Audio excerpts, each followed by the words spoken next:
In 1254, in the heart of the Venetian Republic, a city renowned for its glittering canals, majestic architecture, and vibrant trade networks, a boy named Marco Polo was born.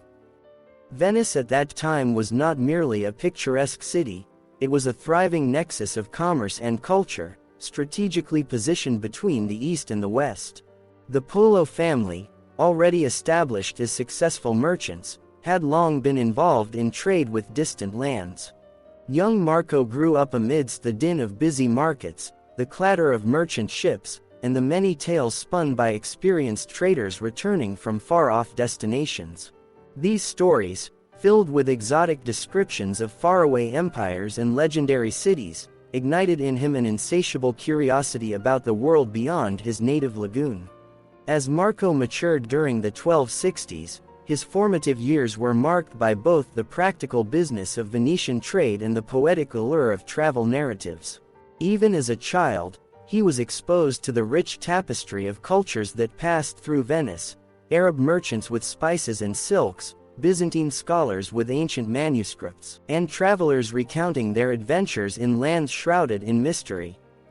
This cultural melange instilled in him a deep appreciation for the diversity of human civilization. The city's mercantile spirit and its reputation as a crossroads of civilizations laid the foundation for Marco's later exploits. It was during these early years that he absorbed the idea that the world was vast, interconnected, and filled with endless possibilities. By the early 1270s, the call of adventure began to take on a more tangible form. In 1271, when Marco was just 17 years old, his father Niccolo and his uncle Maffeo embarked on a daring expedition to the east. A journey along the legendary Silk Road, a network of trade routes that had connected Europe to Asia for centuries. This was not a casual venture, but an enterprise driven by both the lure of untold wealth and the promise of unparalleled experiences. The Polos, seasoned by previous encounters, and buoyed by the reputation of Venice as a trade powerhouse, set forth with a caravan laden with European goods intended for exchange in distant lands. The departure from Venice in 1271 was marked by a mixture of excitement and solemn determination. Leaving behind the familiar grandeur of the Venetian canals, the caravan moved eastward into territories that were as hostile as they were intriguing. In the first phase of the journey, spanning roughly 1271 to 1272, the caravan traversed the varied landscapes of the Middle East.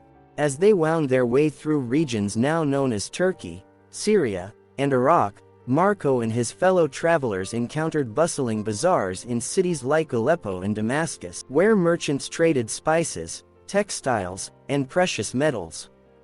These encounters were not merely commercial transactions but also cultural exchanges. Different languages, customs, and traditions converged in a vibrant mosaic that was as enriching as it was bewildering to the young Venetian. By 1272, as the caravan moved beyond the familiar urban centers of the Middle East, they found themselves entering the vast expanses of Central Asia. Here, the environment was dramatically different: endless steppes, rugged terrains, and nomadic tribes roaming beneath an immense sky. The caravan's progress was dictated not only by the needs of trade but also by the demands of survival. The travelers relied heavily on the guidance of local experts who knew the ancient routes and the hidden oases essential for rest and resupply.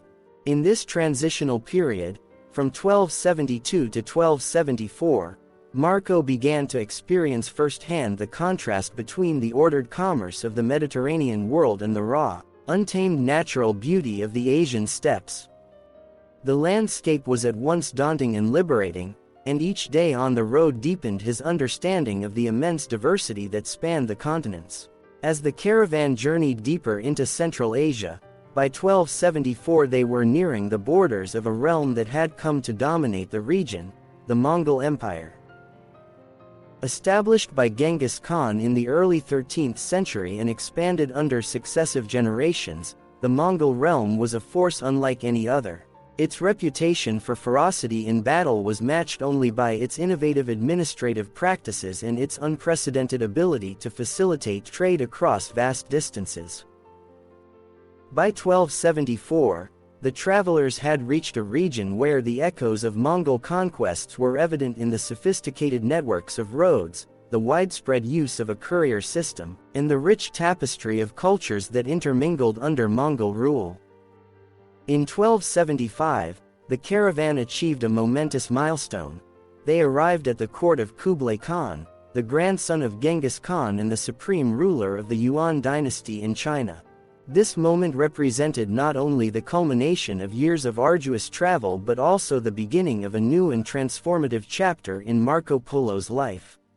The court of Kublai Khan was a realm of astonishing opulence and intellectual vibrancy. Its palaces, with vast courtyards and intricate decorations, stood as symbols of the empire's power and the cosmopolitan spirit that characterized its rule. For a young Venetian, the sight of such splendor was both overwhelming and exhilarating.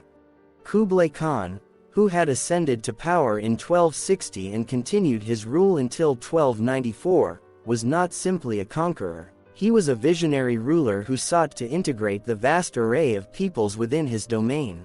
His court became a meeting place for scholars, diplomats, artisans, and merchants from all corners of the empire. When Marco Polo was first introduced to the Khan in 1275, the great ruler immediately recognized the potential of the young traveler. Curious about the far-off lands of the West, Kublai Khan welcomed Marco and his family into his service, assigning him roles that would eventually lead to diplomatic and administrative missions across the sprawling empire. For nearly 2 decades, from 1275 until around 1292, Marco Polo's life was intertwined with the extraordinary workings of the Yuan dynasty. Stationed at the heart of one of history's greatest empires, he was entrusted with tasks that took him far beyond the glittering halls of Kublai Khan's palace. His assignments ranged from overseeing the maintenance of vital trade routes and managing local administrative affairs to engaging in diplomatic missions that connected the myriad cultures under Mongol rule. During these years, Marco became an eyewitness to the remarkable advances of Chinese civilization, such as the use of paper money, the construction of intricate irrigation systems, and the flourishing of arts and sciences. While stationed at the Mongol court, Marco Polo experienced daily life in a society that was as advanced as it was diverse. He marveled at the organized bureaucracy that governed the empire, a system that balanced the martial traditions of the Mongols with the refined cultural practices inherited from China and Central Asia. In the bustling marketplaces of cities like Kanbalik and the ancient trading centers of Samarkand and Bukhara, he observed the seamless exchange of goods, ideas, and technologies. His detailed observations of these processes provided Europeans, back in his native Venice, with the first reliable accounts of a sophisticated Eastern civilization. Such descriptions would later challenge the long-held European stereotypes of the mysterious East as a place of backwardness and superstition.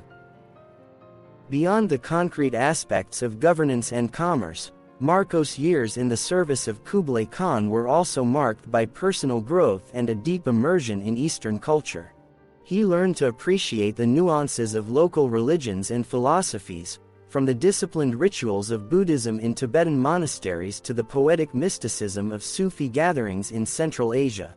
Every journey beyond the palace walls was an opportunity to witness the rich tapestry of life across the empire. Whether traversing the high mountain passes of the Pamirs, where the crisp air and rugged terrain tested his endurance, or exploring the vast deserts where shifting sands concealed both danger and beauty, Marco Polo's adventures were a continuous blend of hardship, wonder, and enlightenment.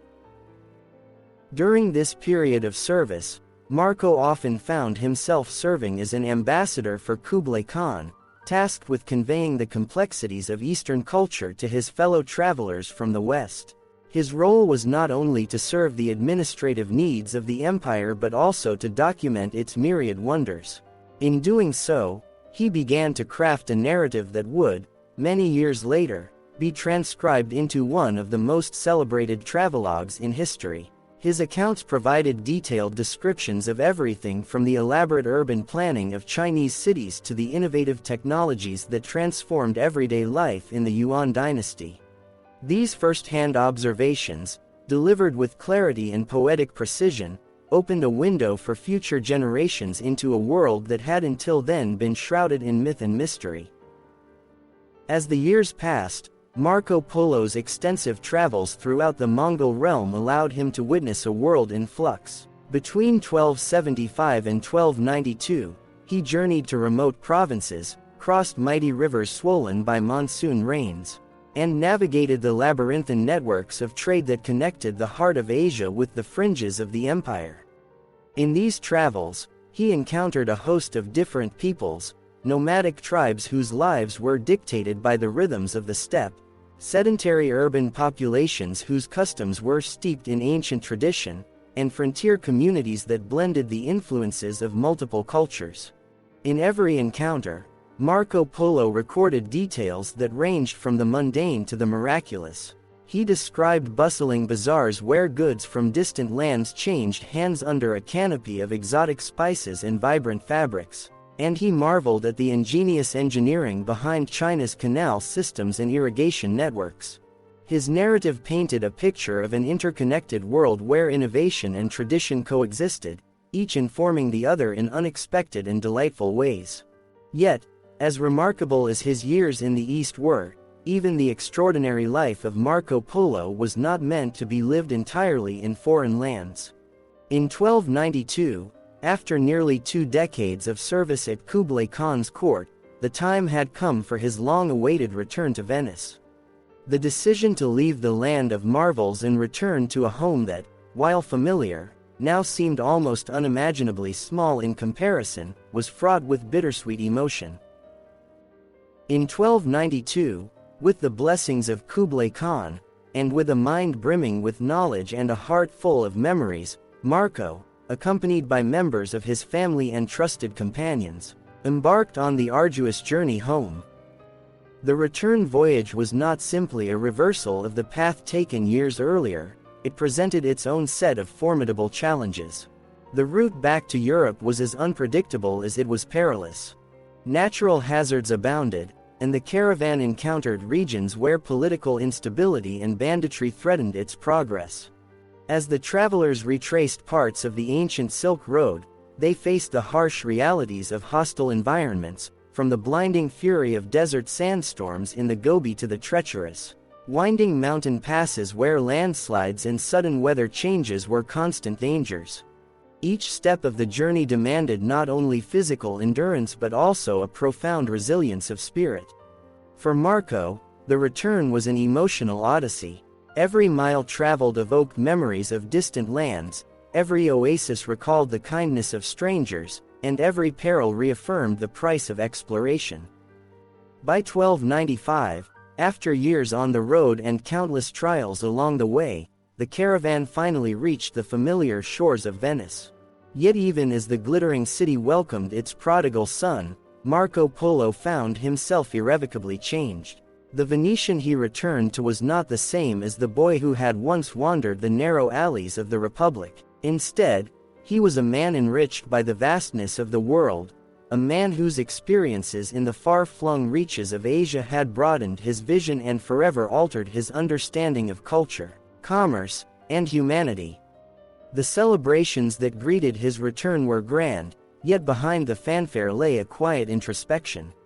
The wealth of knowledge that he had gathered, the experiences that had taken him to the extremes of human endeavor, and the vivid recollections of a world so different from his own, all these would soon find expression in the form of a written record that would captivate Europe for centuries to come. In 1298, as Venice became embroiled in bitter conflicts with its maritime rival Genoa, fate took an unexpected turn. During a fierce naval engagement, Marco Polo was captured by Genoese forces and imprisoned. It was in the confines of a Genoese dungeon that the final, transformative phase of his life unfolded. Isolated from the world he had once traversed, Marco turned to the task of recounting his adventures. In the cold, dark hours of captivity, he began to dictate the epic narrative of his travels to a fellow inmate, Rustichello da Pisa, a writer with a gift for vivid storytelling. Over the course of 1298 to 1299, This process yielded a manuscript that would eventually be known as the Travels of Marco Polo.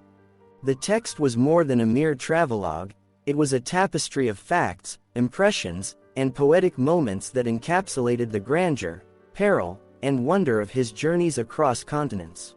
The manuscript, once circulated among scholars, merchants, and royalty in Europe, ignited imaginations and reshaped contemporary perceptions of the world. Europeans, long accustomed to myths and half-truths about the East, found in Marco Polo's detailed descriptions a tangible and compelling portrait of a sophisticated civilization. His accounts of the urban marvels of China, the innovations of Mongol administration, and the vibrant cultural exchanges along the Silk Road challenged old assumptions and opened new vistas of possibility. The influence of his work would later inspire explorers such as Christopher Columbus and countless others who sought to extend the boundaries of the known world. After his release from captivity, Marco Polo returned to a quieter life in Venice. He resumed his involvement in the family's mercantile affairs and participated in civic matters, but his spirit remained forever marked by the extraordinary experiences he had lived. The Venetian Republic, once the center of his youthful dreams, now appeared as both a sanctuary and a reminder of how much the world had grown beyond its confines. Marco Polo died in 1324, leaving behind not only a legacy of adventure and discovery but also a written record that continues to inspire global exploration and cross-cultural dialogue. Even centuries later, the echoes of his journeys reverberate in our modern era.